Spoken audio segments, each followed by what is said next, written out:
नमस्कार दोस्तों, मैं Anil Kumar Luna ICC academy Abohar से। आज हम लोग जी बेसिक इंग्लिश का पेपर नंबर 5 डिस्कस करने जा रहे हैं। मैं उम्मीद करता हूं इससे पहले वाले आपने चारों वीडियो देख लिए होंगे। अगर किसी ने वो 4 वीडियो नहीं देखे हैं तो बेटर है पहले आप वो 4 देख लीजिए, ताकि आपको बेसिक रूल जो है जी अच्छे से क्लियर हो जाए। तो इसमें हमें दे रखा है choose the correct word from the words given in brackets. हमें जो ब्रैकेट में वर्ड दे रखे हैं इनमें से हमने चूज करना है जी। पहला वाक्य देख रहे हैं, I dash speak English when I was 5। I could speak English. देखो एक रूल है, बार बार आया, पहले भी आया है, आगे भी आएगा। अगर सेंटेंस का एक हिस्सा पास्ट में हो तो दूसरा हिस्सा हमेशा पास्ट में जाता है। यानी पहले पास्ट गिवन है तो बाद में क्या आएगा, पास्ट आएगा। प्रेजेंट और फ्यूचर का आपस में ताल्लुक होता है, पास्ट और पास्ट का ताल्लुक होता है जी। पहला हिस्सा कौन सा होता है, जिसमें व्हेन लगाओ या फिर इफ लगाओ या फिर अनलेस लगाओ या बिफोर लगाओ, तो उस हिस्से को पहला हिस्सा कहते हैं जी। क्या कहना चाहता है, जब मैं 5 साल का था तब मैं अंग्रेजी बोल सकता था, तो इसलिए क्या आएगा, कुड। सेकंड वाक्य देख रहे हैं, don't eat it, it dash be a poisonous thing. It might be a poisonous thing. कहते हैं इसको मत खाओ, हो सकता है इसमें जहर हो, संभावना है। मे माइट किसको शो करते हैं, पॉसिबिलिटी को, यानी संभावना को शो करता है। थर्ड वाक्य देख रहे हैं, neither you NOR he dash guilty.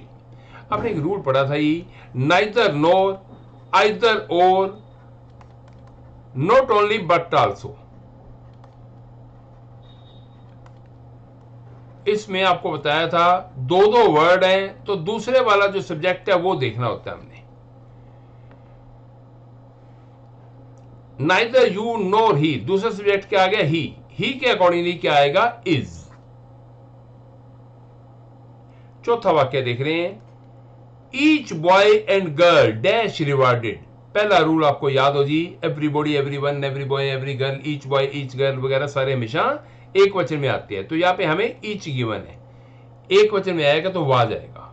क्या वाक्य बन गया, each boy and girl was rewarded. आगे देखते हैं, पांचवा वाक्य देख रहे हैं, I wish it dash possible, I wish it were possible.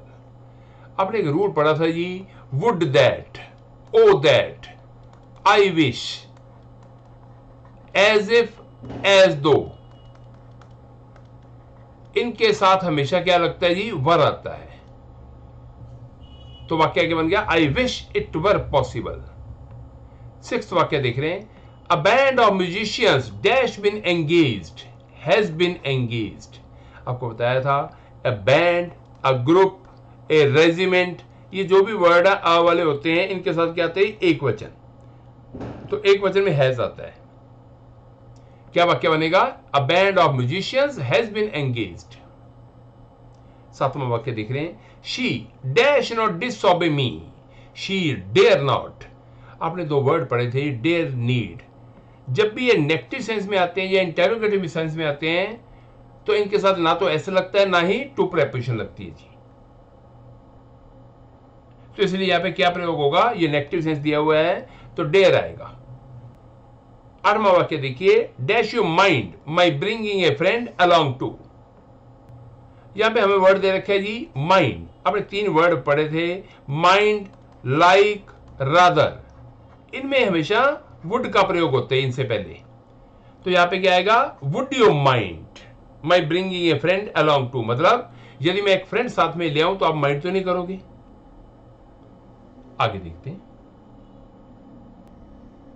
9वां वाक्य देख रहे हैं, a regiment of soldiers dash sent to the border. A regiment, अभी हम ऊपर बात कर रहे थे, a band, a group, a regiment, एक वचन में, तो क्या आएगा, इज। 10वां वाक्य देखेंगे, the dishonest dash taken a lead over the honest. The dishonest मतलब बेईमान लोग, द रिच मतलब अमीर लोग, द पुअर मतलब गरीब लोग, द ब्लाइंड मतलब अंधे लोग, द डेफ मतलब बहरे लोग। यानी द लग गया तो ये पूरी कम्युनिटी को शो करता है तो इसको हम जी बहुवचन में प्रयोग करेंगे। यहां पे क्या आएगा? Have. The dishonest have taken a lead over the honest. 11वां वाक्य देखिए जी, the board has decided to elect dash new members. Board, आपको मैंने कुछ वर्ड बताए थे, board, committee, jury, government, police, ये वो वर्ड हैं जो एक वचन में भी आ जाते हैं, बहुवचन में भी आ जाते हैं। पता कैसे चले भी यहाँ पे एक वचन में आएगा कि बहुवचन में? वाक्य की सेंस देखनी होती है। यहाँ पे हैज लगा हुआ है, हैज एक वचन को शो कर रहा है, तो पीछे क्या आएगा? इट्स। 12वां वाक्य देखिए जी, many a book dash been written. Many a, many a man, many a boy, many a thing, many a table एक वचन में आते हैं। पहला रूल था ये, तो क्या आएगा? Has been written. आगे देखते हैं 13वां वाक्य देखिए, the magistrate and the collector dash on tour, are on tour. आपने पढ़ा है the magistrate and the collector, the दो बार आ गया, तो ये दो अलग अलग आदमियों को शो कर रहा है। अगर एक बार आया होता तो इट मींस वही आदमी मैजिस्ट्रेट है और वही आदमी कलेक्टर है, तो ये दो आदमियों को शो कर रहा है, तो बहुवचन में आएगा तो आर आएगा। क्या वाक्य बन जाएगा? The magistrate and the collector are on tour. 14वां वाक्य देखिए, the details are as dash, as follows. As follow कोई वर्ड नहीं है जी, एज फॉलोज ही होता है। 15वां वाक्य देख रहे हैं, bread and butter dash a rich food. Bread and butter मतलब दाल रोटी। आपने कुछ एक वर्ड पढ़े हुए हैं जो हमेशा इकट्ठे यूज होते हैं, जैसे राइस एंड कड़ी, लॉ एंड ऑर्डर, इकट्ठे यूज होते हैं तो एक वचन में आते हैं, तो यहां पे क्या आएगा? इज। 16वां वाक्य देखिए, politics dash an important role in village life. Politics plays. आपको कुछ एक वर्ड बताए थे मैंने जिनके पीछे एस आता है लेकिन आते हमेशा एक वचन में है, जैसे politics, wages, billiards, gymnastics, diabetes, physics, economics, statistics etcetera जी।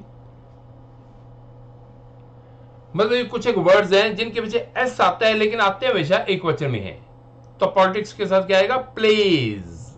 आगे देखते हैं 17वां वाक्य देख रहे हैं, neither of these questions dash right.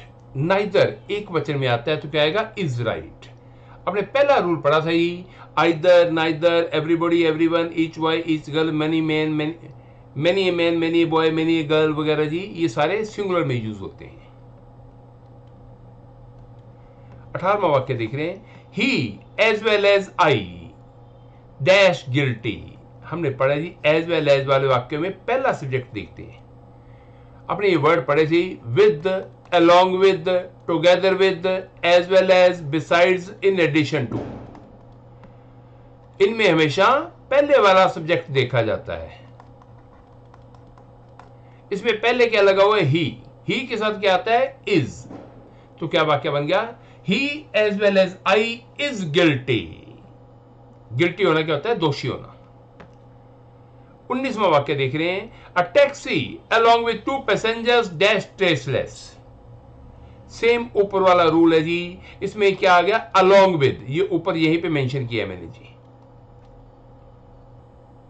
क्या बताया था? इसमें पहला सब्जेक्ट देखते हैं, अलोंग विद से पहले क्या दे रखा है? A taxi. टैक्सी एक है तो क्या आएगा? इज। 20वां वाक्य देखिए, dash you post this letter for me please. आपने पढ़ा था प्लीज वाले वाक्यों में विल वुड में से वुड आता है, कैन कुड में से कुड आता है, तो यहां पे वुड आएगा। क्या वाक्य बनेगा? Would you please post this letter for मी।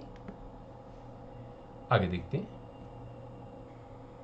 21वां वाक्य देख रहे हैं, he is one of the best men that dash ever lived.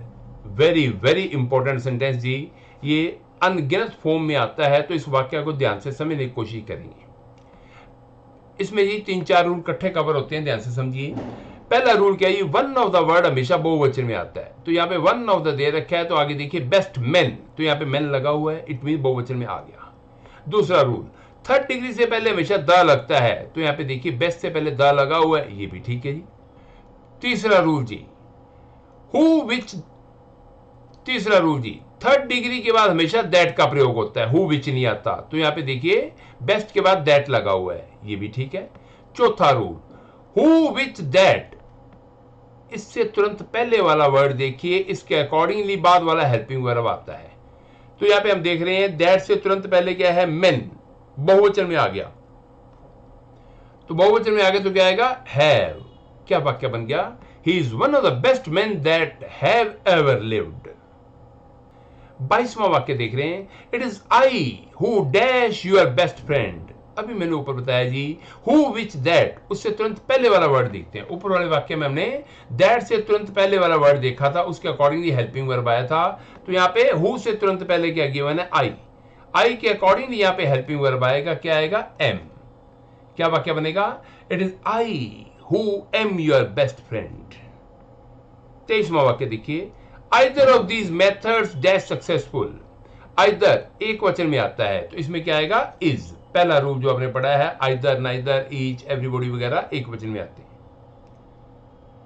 24वां वाक्य देखिए, many of them dash this. अब गौर कीजिए, यहां पे मैनी है, मैनी बहुवचन होता है, मैनी एक वचन होता है। तो ये मैनी बहुवचन है, बहुवचन के साथ एस नहीं आता, तो यहां पे क्या आएगा, know. Many of them know this. 25वां वाक्य देख रहे हैं, the number of persons interested in philosophy dash always small. ये रूल जी मैंने आपको पहले भी बताया, दोबारा से देखिए, द नंबर जो है ये एक वचन में आता है, और आ नंबर जो है जी ये बहुवचन में आता है। आपको बताया था, जो बाकी के सारे जो वर्ड हैं आ वाले, जैसे अ ग्रुप, अरेंजमेंट वगैरह, वो सारे एक वचन में आते हैं, सिर्फ एक आ नंबर आपने ध्यान में रखना, ये बहुवचन में आता है। तो यहां पे द नंबर था, द नंबर एक वचन में आता है, तो क्या आएगा, इज। क्या वाक्य बनेगा, the number of persons interested in philosophy is always small. तो उम्मीद करता हूं सारा आपको अच्छे समझ आ गया होगा। इसकी आप ज्यादा से ज्यादा प्रैक्टिस कीजिए, ताकि रूल वगैरह अच्छे से आपके दिमाग में बैठ जाए जी। अगर वीडियो पसंद आया तो इसे ज्यादा से ज्यादा लाइक कीजिए, शेयर कीजिए, और चैनल को भी सब्सक्राइब कीजिए जी। Thank you.